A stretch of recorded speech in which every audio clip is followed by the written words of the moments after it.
No palavad tervitused siit Kihnu saarelt Põhja-Tallinnasse ja tõepoolest homme algab siis Kihnus saunafestival. Ja see suitsusaun oli eelmisel aastal publiku lemmik. Igatahes Kihnu taludes on juba koduõlu pruulimisel ja tuleb kindlasti väga ilus ja väga saunarikas nädalalõpp.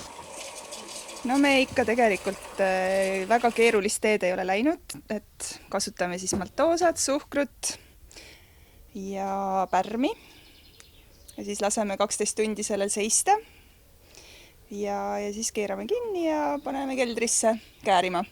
Kui oluline jook on Kihnus õlu sauna juures? Ikka tarvitav, jah. Võib arvata, et Kihnu ikka igast talus kuskil mingisugune õlletegu ikka paikselt. No ikka jah, jaanipäevaks ja jõuluks küll, kindlasti. Saunavihategu Kihnu moodi, sellepärast, et homme on saunafestival Kihnus ja vihad on kindlasti kõige vajalikumad asjad. No, kas need on praegu sellised oksad, mis tõepoolest on kõige õigemal ajal korjatud vihajaks? Jaa, oksi peabki enne jaani korjama ja vihtu tehti Kihnus vanasti kogu aeg sellisel ajal.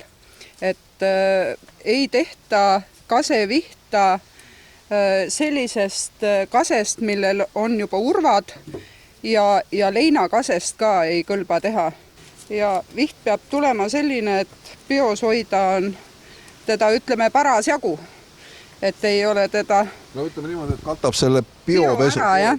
Jah. Et ei oleks nagu mingi väike nutsakas või siis hästi raske suur. No nii, sõbrad, vihad on valmis, õlu on valmis ja saunafestival alaku, nii et otsige kohta Eestimaal, kuhu te saate sauna minna ja tundke Eestimaa suvest rõõmu.